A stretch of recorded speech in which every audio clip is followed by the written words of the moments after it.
welcome back to the Synergy Sanctum. My name is Justin. Thank you so much for stopping by.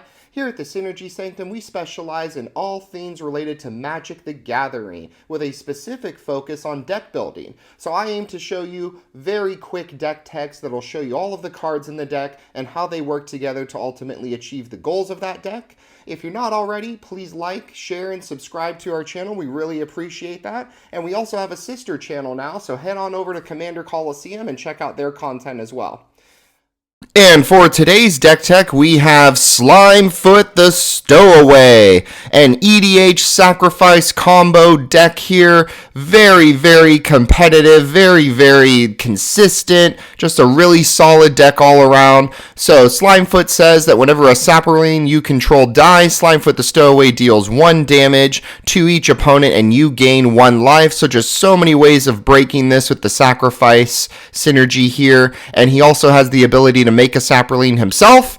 So current TCG market value of this deck is $543 to $652, and our land count for this deck is 32, with 14 of those being basic lands between forests and swamps, and 18 of those being non-basic lands. So what we're ultimately trying to do here is get some saprolings out, get our engine pieces going, and then be able to go infinite or be able to just keep controlling the board state with sacrifice payoffs. So diving into it today, we have our win cons and our combos. So the first one is Ashnod's Altar with Parallel Lives. So if you make a saproling off of Slimefoot, and Parallel Lives is out, then it's going to make 2 saprolings. You're going to be able to then sack those 2 saprolings for 4 mana, 2 each from Ashnod's Altar, and then you're going to be able to pour that 4 mana back into Slimefoot, and that's going to make you 2 more saprolings, and you can do this infinitely, and Slimefoot is draining everybody for each saproling dying. So that's one of the first win cons.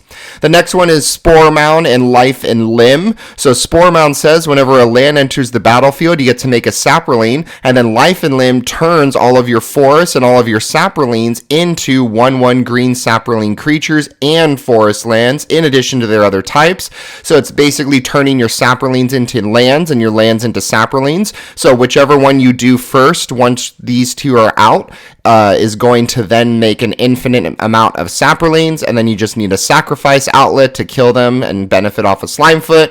Later game kind of wins here with Exsanguate and Torment of Hailfire. So you get to kind of drain everybody based on how much you pour into X. Aetherflux Reservoir can shoot somebody for 50 life. And then we do have our Infect wins as well. So just in case we are slow going and we can't pull off these larger combos, giving Slimefoot Infect with either Phyrexian or Grafted Exoskeleton makes each one of his damage do an Infect damage as well. So then instead of needing to drain everyone for 40, you only need to hit everyone for 10. Saprolings, so ways of making saprolings in the deck. We do have the consistent ones with Tendershoot Dryad and Verdant Force, making them at every upkeep. Namada Primeval Warden makes it whenever a creature an opponent controlled dies, and it also exiles those creatures, so kind of some control there. Shrewfish Sproutshire from the new Jumpstart set is making saprolings when saprolings deal combat damage, so if you happen to have a free attack and you swing those saprolings out, they're going to double themselves. Verdant Embrace is doing the upkeep thing and making one in every upkeep. Second Harvest is doubling your tokens that are out. And then Spontaneous Generation and Saproling Symbiosis are making a big pile of saprolings for 4 mana each. Jade Mage is another Slimefoot in the deck, making them for 1 mana less at 3 mana. And then Sprout Swarm is a 2 mana spell that makes a single saproling, but it has buyback for 3. So if you're putting 5 mana into this, you're making a saproling, and you're returning that card to your hand to keep being able to do it. So sacrifice outlets in the deck, we've got White of the Reliquary, which is sacrificing a creature to go find a land. We've got Yawgmoth Thran Physician, which is sacrificing them to do some control and kill something, as well as draw a card. Priest of the Forgotten Gods makes a ton of stuff for you and messes with your opponent's boards. Utopia, Mycon, and Psychotrope Thallid, as well as Elvish Farmer, have this ability that's really old, but basically every upkeep they're getting a spore counter. You can remove 3 of those those to make a saproling, and then they each have a pretty strong sacrifice outlet on them. Utopia making mana, Psychotrope getting you draw, and Elvish Farmer getting you life. We've got Phyrexian Altar as well to make more mana. We've got Warren Soul Trader to sack and make treasures. Braids is kind of doing a little bit of politics and forcing everyone to sack something or give you a draw. Westvale Abbey's going to make that big 9/7 trampler. We got Nomadic Grove Guardian being able to make saprolings as well as boost them, and then Krav the Unredeemed's getting you a bunch of draws. Other sacrifice outlets that aren't necessarily sacrifice outlets, but they are because they're going to be killing saprolings. So Skull Clamp's going to kill the saprolings and get you draw. Culling Ritual is so good in this deck because you're destroying every non-land permanent with mana value 2 or less. So it leaves Slimefoot standing. It messes with your opponent's boards, and then you get green and black mana for each permanent destroyed this way. Plumb the Forbidden can be copied, and you are sacrificing creatures to do the copy. You get a bunch of draw, and then we've got board wipes with Black Sun Zenith and Toxic Deluge. We've got our death triggers, so we do have Slimefoot having the death triggers on the saprolings die, but that's not enough for us. We want more. So Nadir's Nightblade is doing it whenever a token leaves. Mirkwood Bats is doing it at the token creation as well as when they leave. Meat Hook Massacre is a board wipe, and then when a creature we control dies, everyone's getting drained. When a creature an opponent controlled dies, we are gaining a life. We've got Blood Artist to do it to a single player. Pitiless Plunderers making treasures when they die.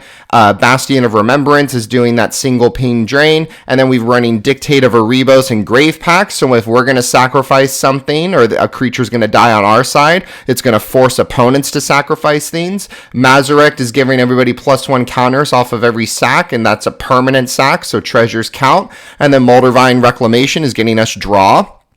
And then good stuff in the deck. So it's well and good that we can make a single saproling, but we want to double that up with Doubling Season and Primal Vigor. Veto is really solid because we are gaining life off of each of these deaths. So he's then draining opponents an additional life. Chatterfane, I don't know if it really has a place here, but I think it's so funny that we're making a ton of saprolings. Why not make a bunch of squirrels as well? And then Chatterfane has the ability to sack those squirrels and destroy a creature, so kind of some added value there. And then some specific callouts that are specific to Slimefoot. So if Slimefoot has either Keen Sense or Snake Umbra on it, each damage he does to an opponent is going to get you a draw. So this gets out of control pretty quickly. And then Nikotea and the Masamoon are doubling up on those death triggers. So Nikotea, if the equipped creature deals damage, that player's losing a life. So it's losing double life for each saproling sack. And Masamoon's doing the same thing. More good stuff in the deck. We got Sylvan Library and Phyrexian Arena for draw. We've got a Worldly Tutor to tutor out a creature we might need. We've got Heroic Intervention to protect us, and then Targeted Removal with Assassin's Trophy and Snuff Out.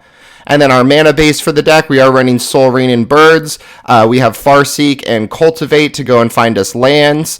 Circle of Dreams Druid is tapping for each creature we control. So if we got a Saproling army, this is making a ton of green. Druid of Elysian Grove is correcting our mana as well as giving us an additional land. Cryptolith Rite is turning all of those Saprolings into mana dorks. And then Belby Corrupted Observer is so good in this deck because we are going to be consistently killing a creature, which is going to make our opponents lose life. And if we do that prior to combat, post-combat, we are getting at least 6 colorless mana if we're playing in a pot of 4, and then that 6 colorless mana can be put back into Slimefoot to make even more saprolings.